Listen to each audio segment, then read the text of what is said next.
Nascer, morrer, renascer ainda e progredir continuamente. Tal é a lei.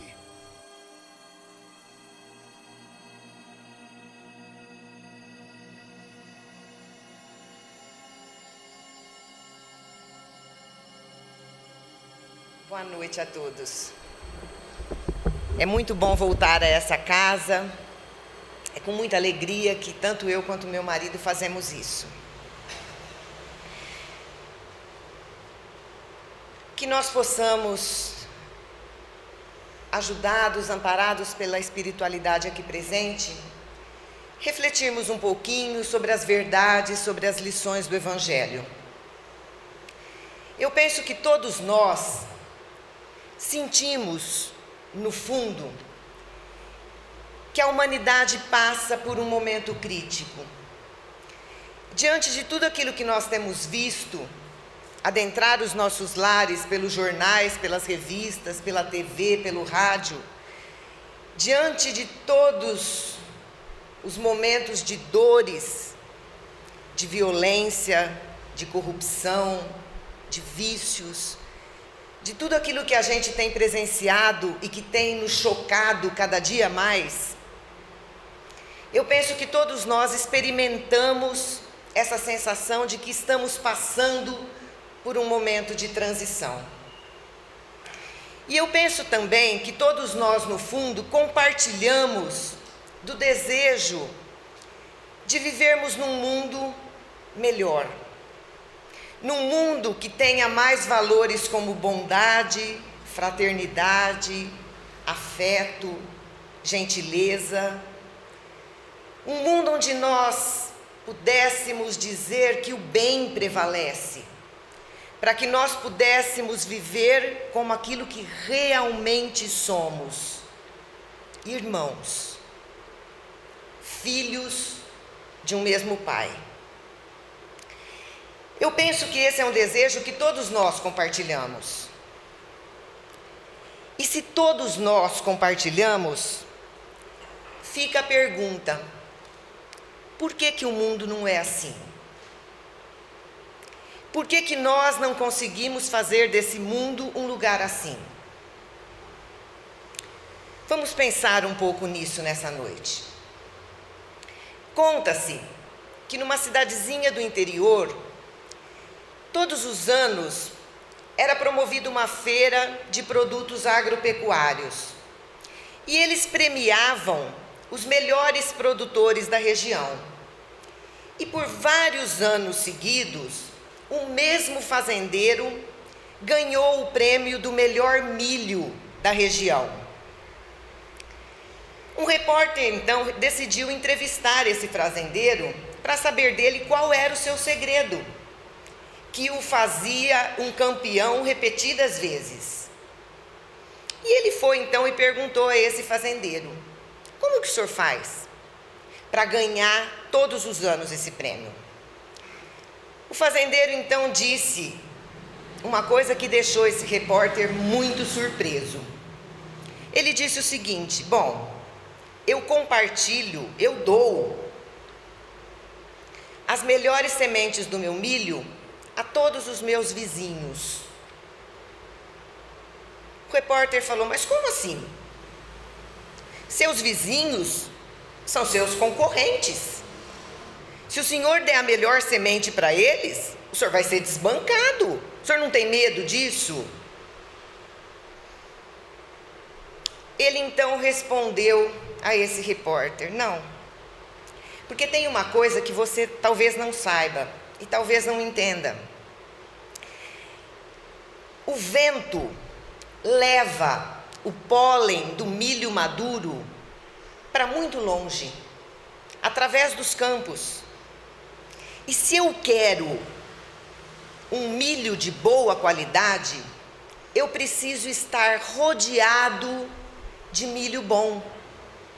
Porque essa polinização feita pelo vento vai só fazer com que a minha produção melhore. Se eu estiver rodeado de milho inferior, consequentemente, a polinização que o vento faz vai degradar pouco a pouco, a qualidade do meu milho. Se a gente parar para pensar um pouquinho, o que esse fazendeiro fazia era nada mais do que estar atento para a conectividade da vida. Uma conectividade presente em todas as dimensões da vida, em todas as dimensões do universo, e que vale para todas as situações.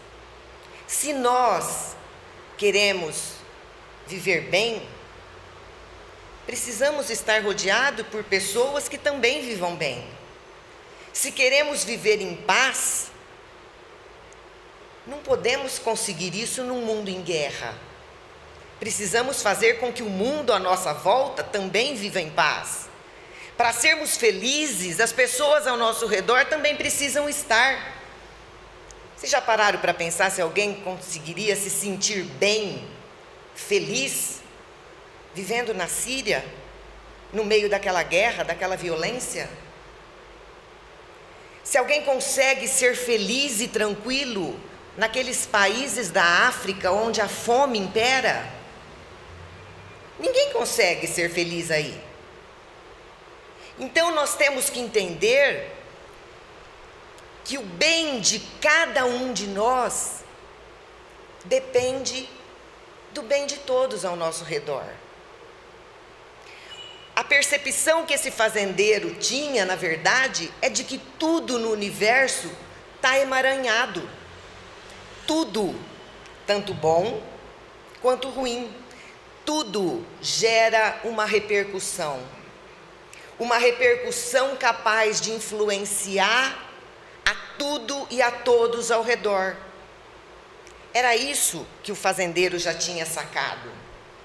E era essa percepção que talvez a gente ainda não tenha adquirido. Porque talvez a gente até entenda isso racionalmente, mas a gente não traz essa lógica para a nossa vida cotidiana, para a nossa vida diária. Porque o que preside a nossa vida diária? O que vai ditar as nossas atitudes? O pensar primeiro em mim. Eu não penso para lá, eu penso no mim. Eu penso em satisfazer os meus desejos, os meus interesses, os meus direitos, para depois pensar no outro. E com essa postura, o que acontece? A gente inverte toda a lógica do processo da vida. A gente quer receber antes de dar. A gente quer usufruir antes de trabalhar, antes de se esforçar. É por isso, então, que vivemos num mundo assim. Por causa dessa nossa postura autocentrista, de nos colocarmos no centro de tudo. Talvez seja por isso que no livro Obras Póstumas esteja colocado que nós só seremos felizes o dia que conseguir nos animar sentimentos de benevolência, indulgência, condescendência recíprocas. Quer dizer, de uns para com os outros. Então, se a gente quer um mundo melhor, a primeira coisa que nós precisamos parar e pensar: não podemos ser governados pelo egoísmo tão presente dentro de nós como ainda somos. Porque, como fala a espiritualidade no livro Obras Póstumas, todos nós ansiamos por realizações e buscamos satisfazer esses anseios, muitas vezes passando por cima do direito do outro, despojando o outro do que é dele, porque a gente pensa em si. E é justamente dessa conduta nossa que advém todos os conflitos sociais que a gente experimenta, todos os nossos problemas. Basta que a gente pense um pouquinho se no fundo de tudo não está o egoísmo. Daí a gente entende a sabedoria da espiritualidade no capítulo que trata da perfeição moral no Livro dos Espíritos, quando ela nos coloca que o egoísmo é o pior de todos os vícios, porque é ele que está na raiz de todo o mal. Como queremos viver num mundo melhor? Nós temos que pensar fundo, pensar sério no porquê estamos nessa situação. E nessa reflexão, a doutrina espírita nos ajuda muito quando nos traz essas colocações. E vejamos outras colocações que a doutrina espírita nos faz. Ela pede que antes de nós olharmos para esse egoísmo inerente a todo ser humano, porque todos nós, no fundo, somos egoístas, em maior ou menor grau, todos nós sentimos isso. Ela coloca uma coisa muito interessante. A espiritualidade diz o seguinte: antes de olhar para esse egoísmo como um defeito, nós precisamos olhar para isso como uma característica própria de seres que ainda não evoluíram. Ou seja, é uma característica própria de um estágio na nossa evolução. Então, o egoísmo faz parte de um estágio da nossa evolução. E no livro Obras Póstumas, a espiritualidade nos explica. É colocado o seguinte: Deus dotou a todos nós, todos os seres humanos, com um instinto de conservação. Então, lá no começo do nosso processo evolutivo, quando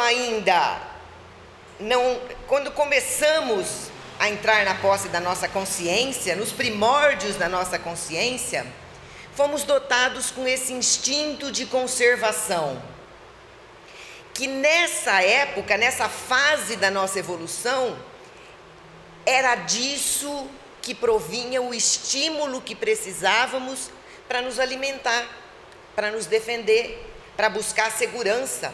Ou seja, em busca de satisfazer esse instinto tão presente em nós, é que nós conseguimos manter a nossa sobrevivência. Mas a evolução continua. E o homem, quando começa a entrar na posse do seu livre-arbítrio, começa a fazer escolhas. E nesse momento, ele começa a exagerar no uso que faz desse instinto de conservação. E ele começa a se ver como acima de seus semelhantes. Ele começa a se colocar como mais importante do que o seu semelhante. E é desse orgulho de se achar melhor que o outro, mais importante que o outro, que o egoísmo acaba aparecendo. Desse orgulho que o homem sente por se julgar melhor que o outro. Então ele se torna egoísta. Essa transformação do instinto de conservação em egoísmo é o que Joana de Ângeles chama de emoções que adoecem. O espírito de Joana de Ângeles nos ensina que, na verdade, todas as emoções que sentimos, tudo aquilo que sentimos, mesmo aquilo que a gente não admite nem para a gente mesmo, tudo faz parte da nossa evolução. Não pode ser nem ignorado, nem desprezado, nem fingir que não tem. Porque muitas vezes, a gente não reconhece que sente inveja, que sente ciúmes, que sente raiva, que sente orgulho, a vaidade. Vocês já ouviram alguém falar: nossa, eu sou muito invejosa? Não. A gente não admite nem para a gente mesmo, mas sentimos. Sabemos que sentimos. E isso é para ser ignorado? É para nos envergonhar? É para a gente fingir que não tem? De maneira alguma. Tudo que a gente sente nos mostra alguma coisa. Nos mostra o que precisamos melhorar, onde precisamos nos educar, nos disciplinar. Então, Joana de Ângeles nos fala que nossas emoções precisam ser disciplinadas, educadas, para que na sequência se transformem em sentimentos. Então, chegará um dia que não seremos seres tão passionais como somos, que não são as emoções que nos comandarão.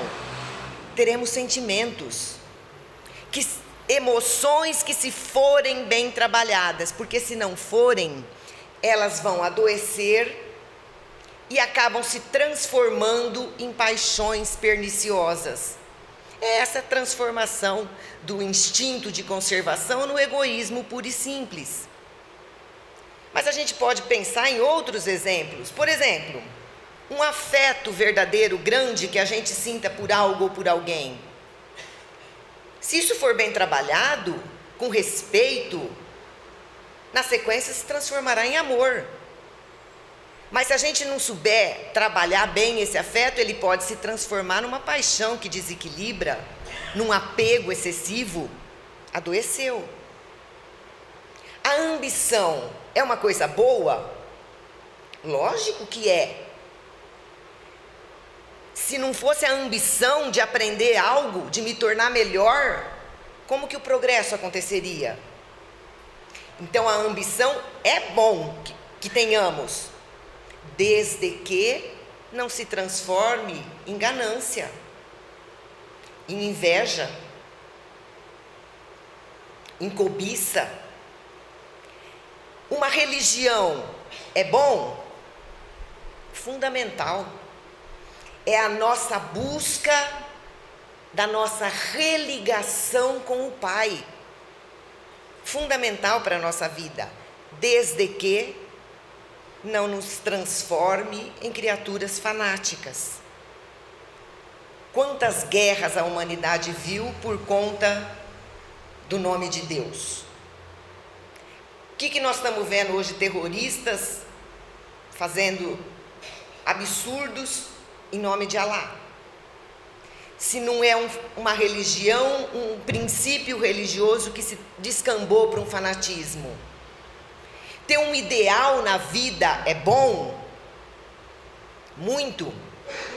Lutar por algo que seja nobre, viver, acreditar em algo nobre, desde que isso não faça de nós criaturas intransigentes, radicais.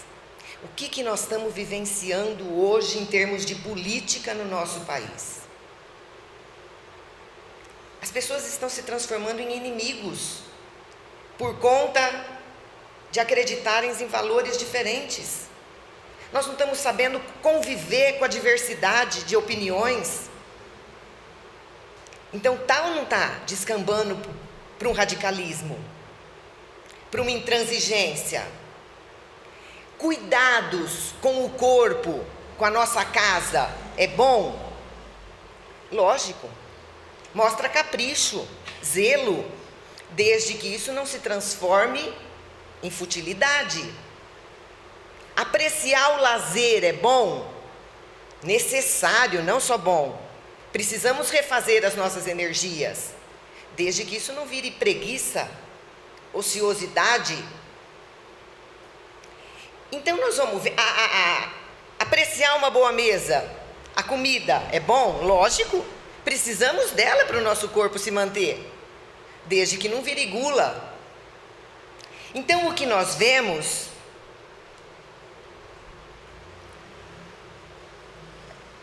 é que tudo aquilo que sentimos e que num momento responde pelo nosso progresso, pela nossa evolução, se não for bem trabalhado, pode se transformar em paixões, em vícios que vão nos conduzir ao desregramento. Paixões perniciosas que vão impedir o nosso crescimento. Em vez de tudo isso se transformar em sentimentos, aquilo que a princípio seria bom, passa a nos atrelar aos instintos animais que trazemos tão presentes dentro de nós ainda, na nossa natureza. Seremos escravos dessas emoções. Não as controlaremos, ao contrário, seremos controlados por elas. E é justamente nessa fase da nossa evolução que a gente se encontra. Principalmente com relação, então, ao egoísmo. Nós estamos na fase de entender que o momento da nossa evolução é de deixar de olhar tanto para dentro de si. É começar a olhar um pouco para o próximo, para o coletivo, para os interesses do mundo, da sociedade em que vivemos. Nós não podemos mais pensar só em nós mesmos. A espiritualidade dá um exemplo muito interessante. Ela nos compara a uma semente.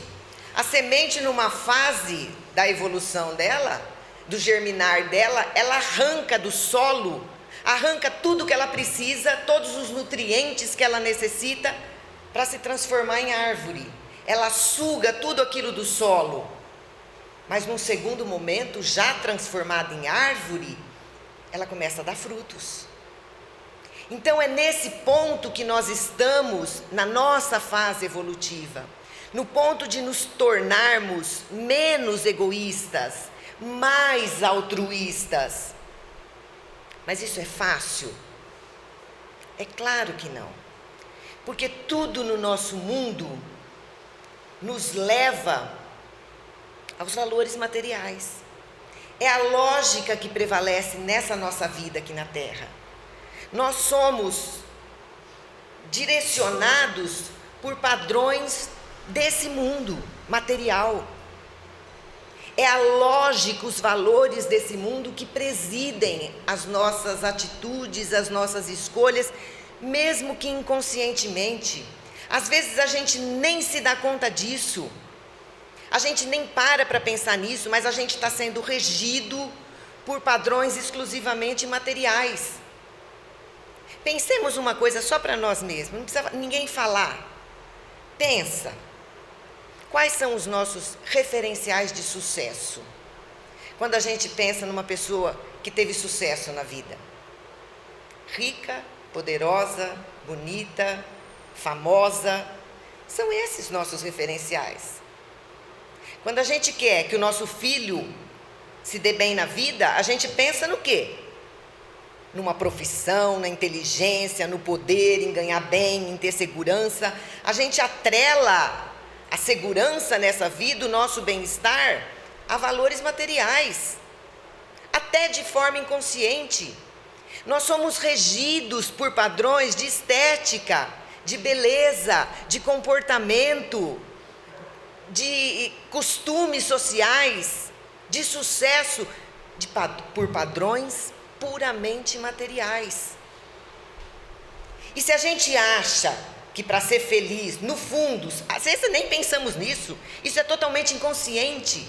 Se achamos que para ser feliz eu preciso, para ter segurança, para me sentir seguro nessa vida, para ter conforto, eu preciso de dinheiro, eu preciso de poder, eu preciso disso, é isso que eu persigo. É isso que eu trabalho incansavelmente para conseguir. E daí, se eu consigo um pouco desse poder que eu tanto almejo, desse dinheiro que eu tanto acho necessário, eu percebo que eu não sou feliz mais do que eu era antes. Ao contrário, às vezes sou mais inquieto, mais angustiado por conta daquilo que eu já consegui, de medo de perder, de querer conseguir mais. Então eu vivo em função dessas coisas. E daí eu não consigo, eu acho que eu não sou feliz, porque eu não consegui tudo que eu precisava.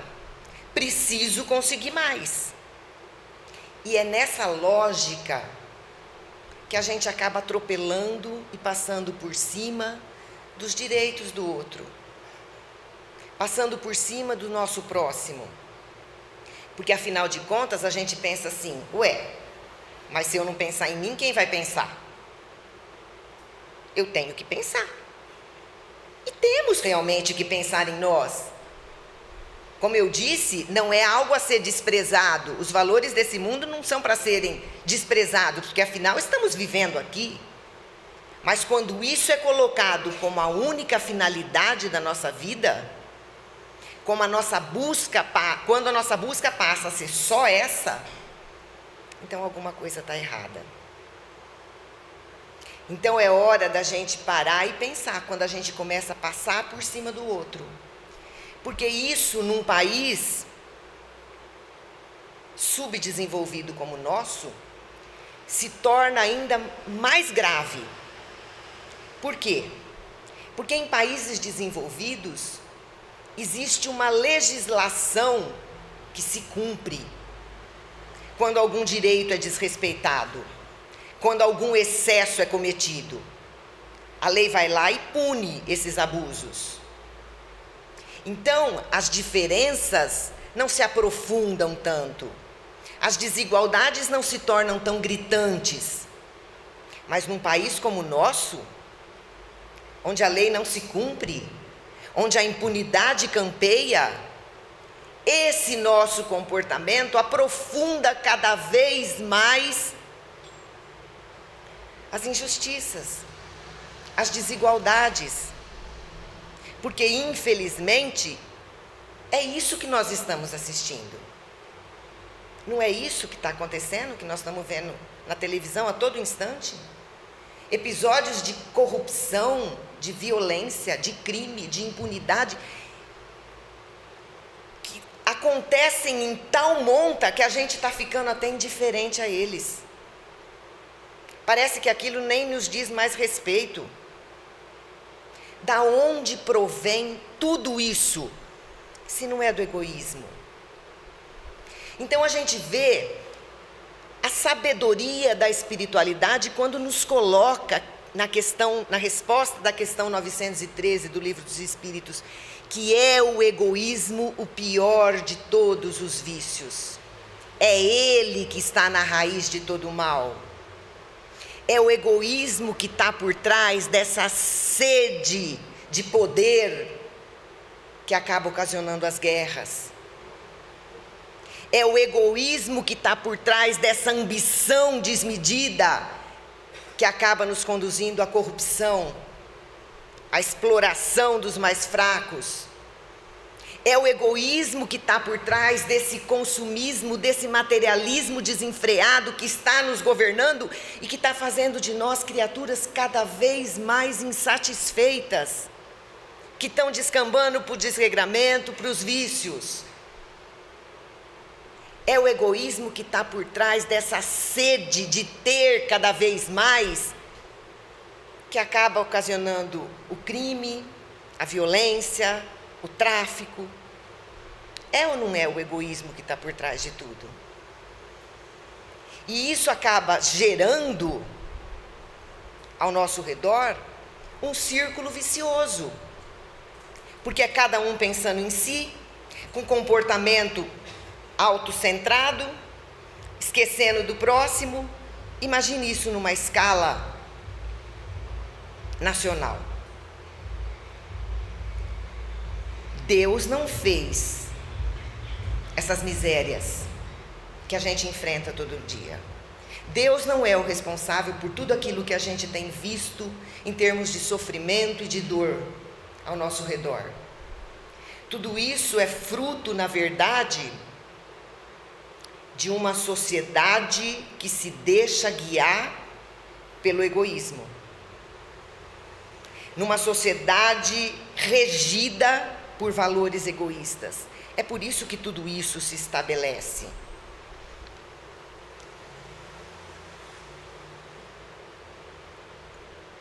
Mas a gente pode até estar pensando assim, nossa, mas eu não me vejo desse jeito, com essa sede de poder, com essa ganância, com esse egoísmo tão exacerbado. Eu não penso só em mim, eu penso, afinal estamos numa casa de caridade, que promove a caridade.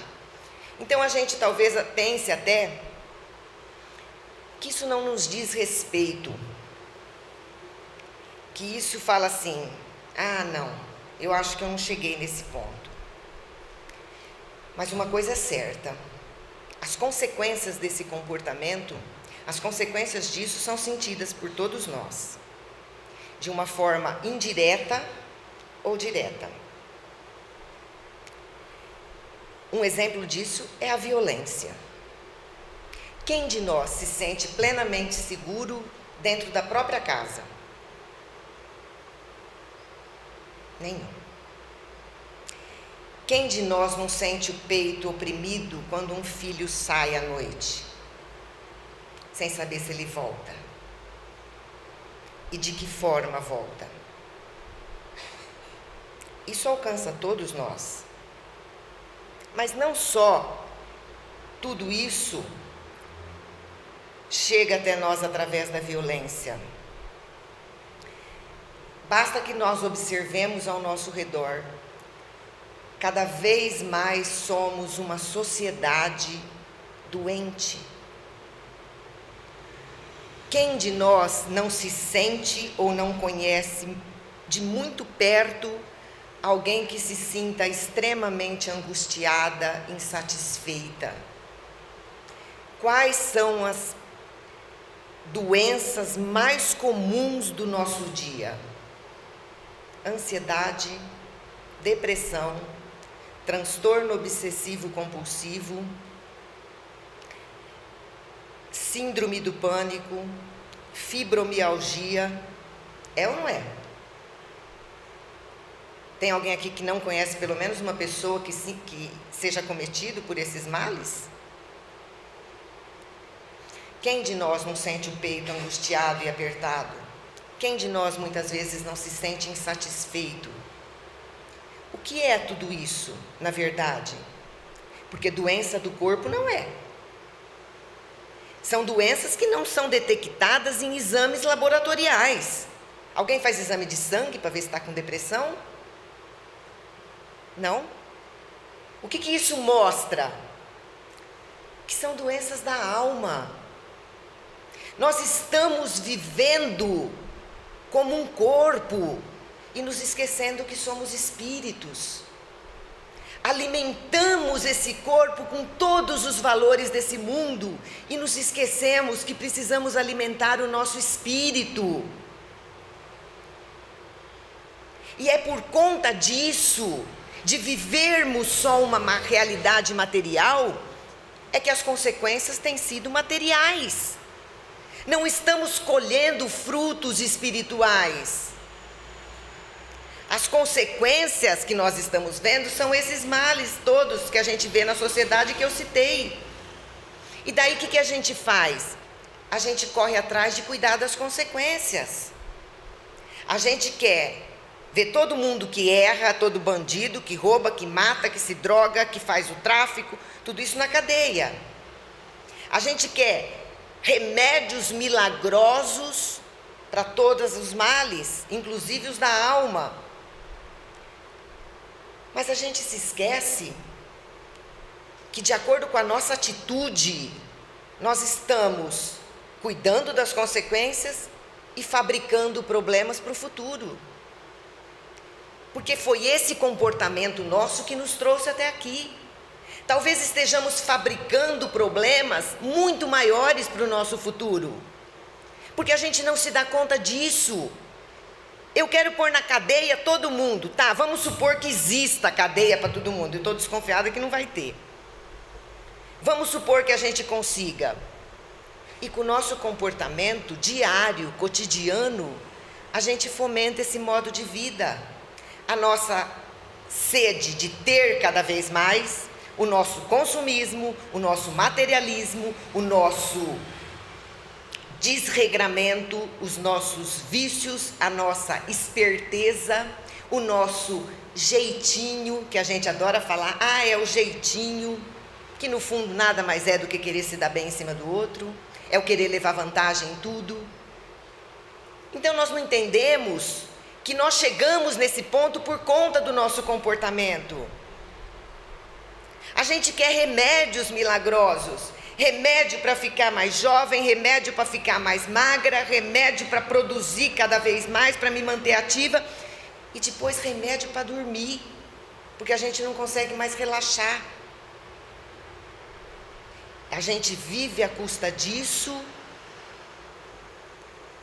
sem se dar conta que é o nosso espírito que está adoecendo, e que é dele que nós precisamos cuidar.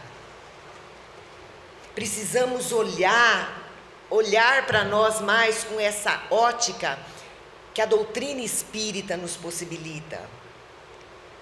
Porque para a correção de tudo isso, o único remédio possível é aquele que a espiritualidade nos coloca. A mudança de mentalidade do ser. que só acontece a partir da educação. Mas vejam bem, não a educação formal, que visa fazer homens instruídos. Se educação formal bastasse, cultura e conhecimento e dinheiro adiantariam alguma coisa. Nós estamos vendo o cenário de imoralidade partindo de criaturas extremamente cultas, extremamente inteligentes. Não é a educação que visa fazer homens instruídos, é a educação que visa fazer homens de bem. É a educação que nos traz valores éticos, morais para a nossa vida. Porque é isso que está nos faltando. É isso que está faltando para nós enquanto sociedade. E nós não podemos nos contaminar pelo proceder da sociedade e achar que a nossa parte é muito pequena e não faz diferença. Não. Como Gandhi dizia, a mudança do mundo, a mudança que queremos ver no mundo, tem que começar em nós. É cada um mudando a maneira de encarar a vida, mudando a maneira de proceder. E com a doutrina que nós temos, baseado nos valores que ela nos traz, Kardec nos fala de um passado.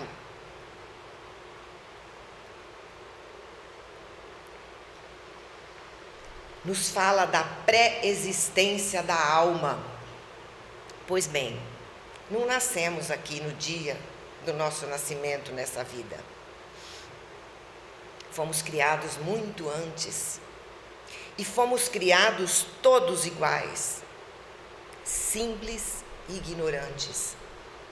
Isso faz de nós criaturas iguais, que estão aqui à procura da mesma coisa: evoluir, crescer, melhorar espiritualmente falando. Não há razão alguma para o orgulho, para nos sentirmos melhores e nem piores que ninguém. Somos todos irmãos, estamos todos no mesmo barco. Mas a doutrina não nos fala só de um passado. A doutrina nos traz a certeza de um futuro. Quando a gente realmente tem essa certeza de que a vida prossegue, a nossa lógica passa a ser outra. Não vamos mais ser regidos pela lógica desse mundo, que nos impulsiona ao gozo de todos os prazeres e à satisfação de todos os desejos. Não. Quando temos a certeza que a vida prossegue, o nosso conceito de justiça, de esperança, muda consideravelmente. E a gente passa a ver a transitoriedade de tudo que é nessa vida. Que tudo é muito relativo. E de que tudo cumpre um papel. E esse papel é a nossa evolução. Não há nada por acaso. A doutrina nos fala ainda da reencarnação. Pois bem, habitaremos outros corpos. Viveremos em outras condições. Quer razão melhor para a gente começar a praticar a caridade? Quer razão melhor para a gente começar a contribuir para um mundo mais justo, mais ético, com mais valores morais? Porque nós vamos voltar. Tudo que nós estamos promovendo de desordem nesse planetinha aqui que nos abriga, nós vamos colher lá na frente. Então não tem lógica maior para nos fazer entender que existe uma lei de ação e reação que vai fazer com que a gente colha tudo aquilo que semeou. E que se hoje a gente está numa posição de ajudar, a gente tem que fazer isso, porque amanhã talvez sejamos nós, dependentes da ajuda, desesperados pela ajuda e pela mão estendida de alguém. Então a doutrina nos ajuda a ver que não é por acaso que nós vivemos no meio de tanta diversidade em todos os campos, em todos os sentidos. Essa diversidade que permeia tudo na nossa vida só nos mostra uma coisa, resumindo, que precisamos uns dos outros. Porque só assim conseguiremos juntos evoluir. Portanto, é aquilo que o fazendeiro entendeu. Quando eu ajudo o próximo, eu estou ajudando a mim mesma. Porque é a lei do retorno. Eu estou dando na certeza de receber. E não adianta dizer que a gente, não vou fazer nada pensando. A gente precisa do outro. A gente ainda é muito frágil. Não nos bastamos.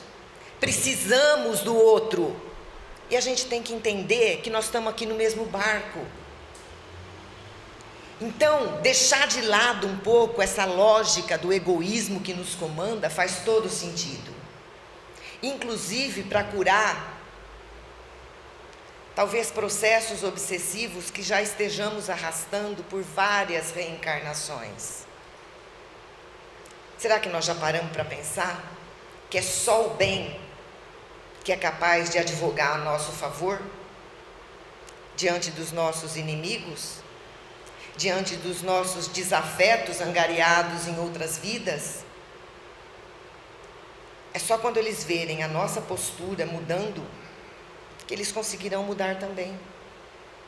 É só através do bem e do amor que conseguirmos espalhar que nós vamos conseguir debelar as sombras que existem dentro e ao redor de nós. E talvez se a gente parar para ler um pouquinho sobre a vida de Chico Xavier, a gente chegue à conclusão óbvia de que a vida dele foi farta em exemplos de se doar ao próximo. E que isso fez toda a diferença para a humanidade. Não só para ele. Para todos aqueles que puderam ser tocados pelo seu exemplo. Ele nos contou que certa vez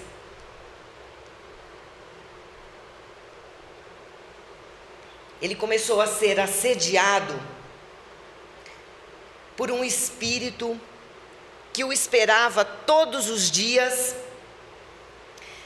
para o acompanhar no trajeto que ele fazia da sua casa até o trabalho. Esse espírito vinha com uma aparência horrível, portando um porrete nas mãos e querendo de toda forma atingir o Chico. Dizia palavrões, impropérios, o insultava, falava que ele tinha sido escalado para acabar com a vida do Chico, para acabar com a sua obra. E o Chico foi ficando preocupado, porque aquilo começou a se repetir dia após dia.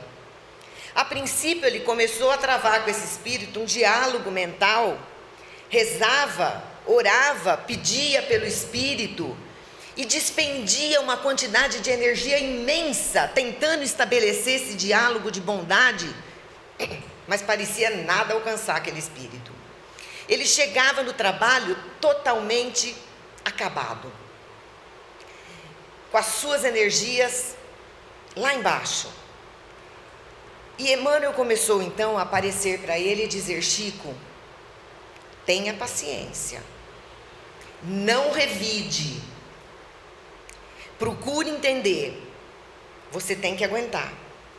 Porque por enquanto, aqui na espiritualidade, nós não vamos poder fazer nada por você. Então mantenha o seu padrão.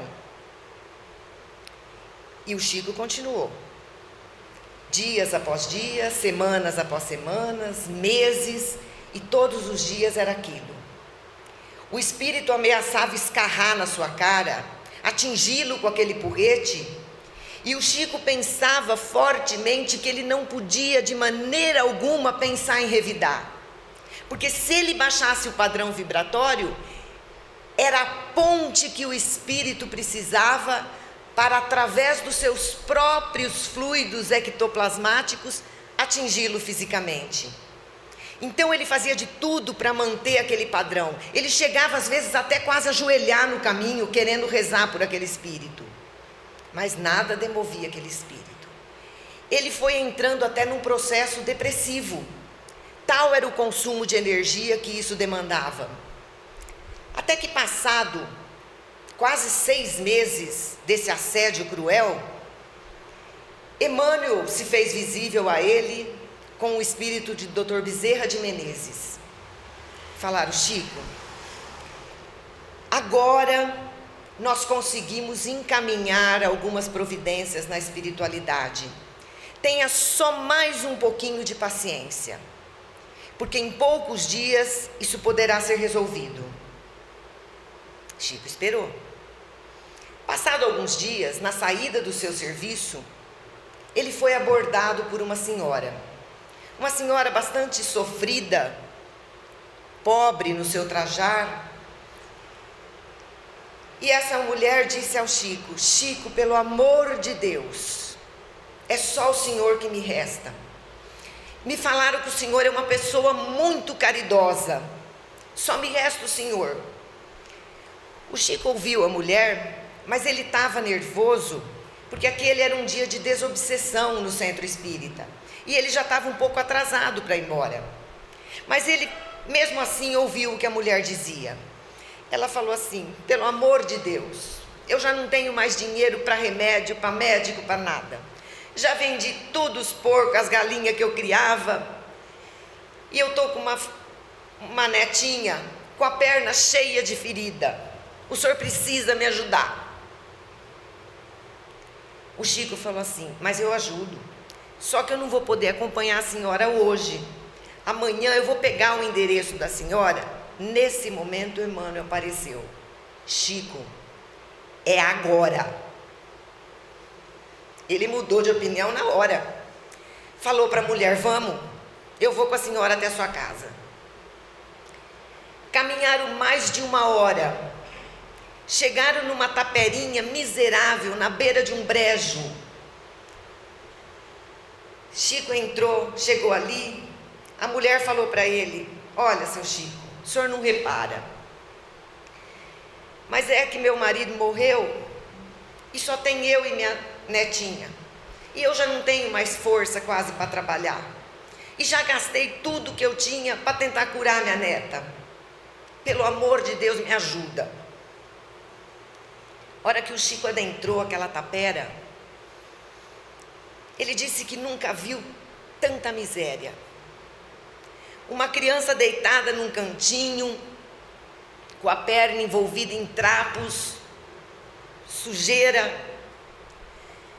Ele olhou aquilo e pensou: o que eu vou fazer? A velhinha então começou a chorar e falou para ele: pelo amor de Deus, sabe o que aconteceu? O pai dessa criança sumiu no mundo, foi embora, largou minha filha. A mãe dela, desesperada, não sabia o que fazer, se jogou debaixo de um trem.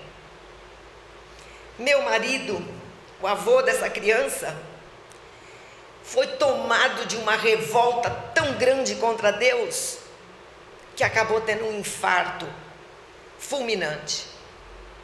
Restou só eu e ela. Pelo amor de Deus, me ajuda. Chico não sabia o que fazer.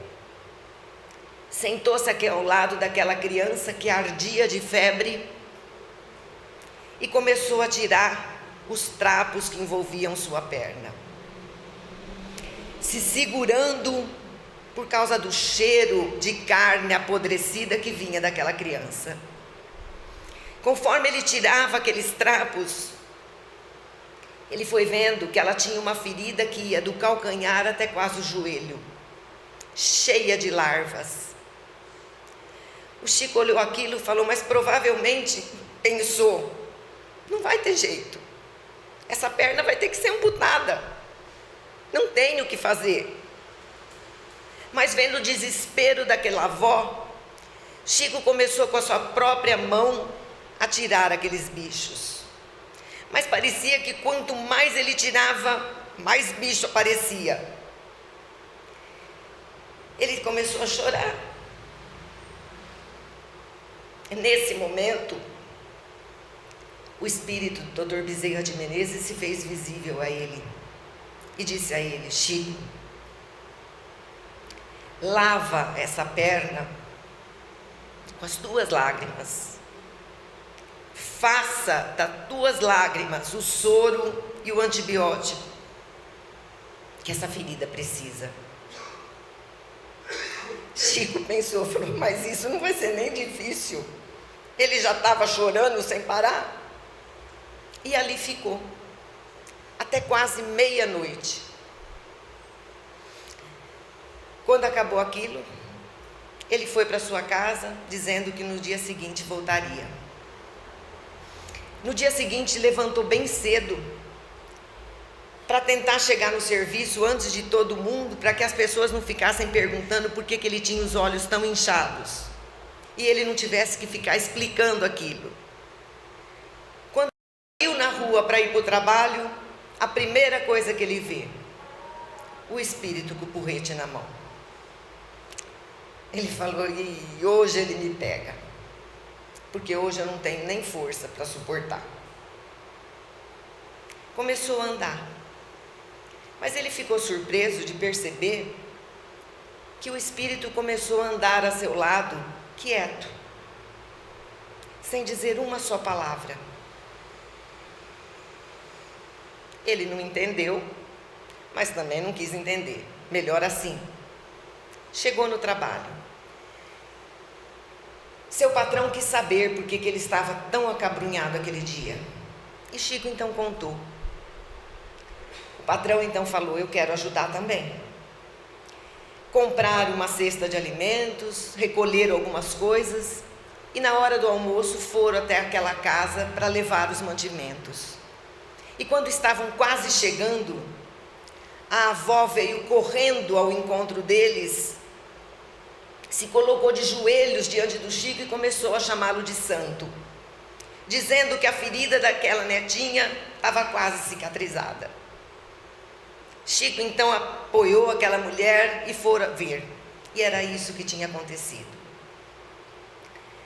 Ele e o seu patrão continuaram ajudando, recolheram dinheiro, conseguiram um capital para que elas fossem morar no interior, junto de parentes. E nos dias que se seguiram a tudo isso, Chico percebeu que o espírito continuou ao lado dele, andando sem dizer nenhuma palavra. E depois de alguns dias, aquele espírito lhe confessou.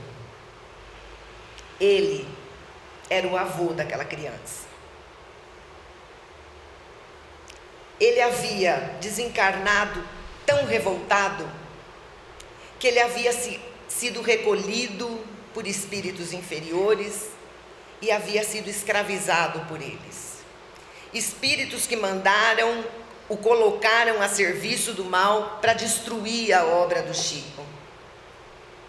E ele falou, e eu estava cumprindo minha tarefa. Até que eu me dei conta do amor com que o Senhor tratou minha mulher e minha neta. O Senhor se esqueceu de si mesmo para ajudá-las. E isso nada paga. De hoje em diante, o Senhor conta comigo para o que precisar. Que Deus nos ajude a entender que é essa lógica do amor que permeia tudo no universo e é a única capaz de transformar as nossas vidas. E que Ele nos ajude. Reflexão das nossas vidas, como estamos agindo, como devemos agir, sem julgar, mas sempre orando, auxiliando o nosso próximo e, acima de tudo, amando. Porque quando amamos, tudo podemos, tudo conseguimos, tudo fazemos, tudo perdoamos e tudo entendemos. Então, que essa palestra de hoje venha de encontro às nossas necessidades e que nós possamos nos modificar um pouquinho no nosso dia a dia. E após essa palestra maravilhosa, tenhamos a certeza de que todos nós que aqui estamos fomos assistidos, amparados e recebemos todas as energias necessárias para o nosso equilíbrio espiritual. E é nessa certeza que nós pedimos à espiritualidade maior que nos conceda um passe espiritual junto com essas boas energias que acabamos de receber.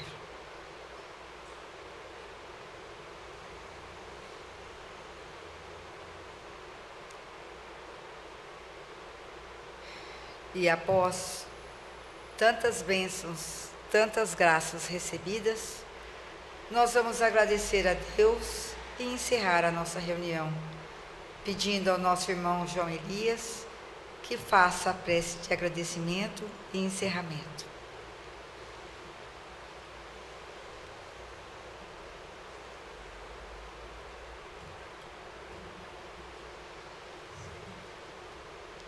Senhor Jesus, divino e amado Mestre, pela vossa misericórdia infinita, tivemos a oportunidade de estarmos reunidos em Teu nome, nesta nossa casa de oração e serviço, na busca da compreensão do vosso Evangelho, da nossa modificação íntima e de colocarmos em prática todos esses ensinamentos. E hoje, Mestre amado, neste ambiente de paz, de harmonia, ouvindo estas palavras que nos chama às nossas responsabilidades, nos envolve em discernimento dos nosso caminhar, possamos, Mestre amado, envolvidos neste clima de responsabilidade, de amor, de compreensão, de paz, nos elevarmos até Ti, Mestre, para expressar os nossos sinceros agradecimentos com a palavra, Mestre amado, que resume este sentimento, o nosso muito obrigado por tudo que nos ofereceste nesta noite. E assim, com o coração cheio de gratidão, desejando que esta paz, que esta luz que aqui se faz, permaneça em nossos corações, envolva os nossos lares, os nossos familiares, e que na próxima sexta-feira estejamos aqui novamente reunidos. E assim, em Teu nome, Mestre de amor, em nome dos mentores espirituais encarregados desta nossa casa de oração e serviço, e em nome de Deus, Pai Todo-Poderoso, nós encerramos a nossa reunião desta noite.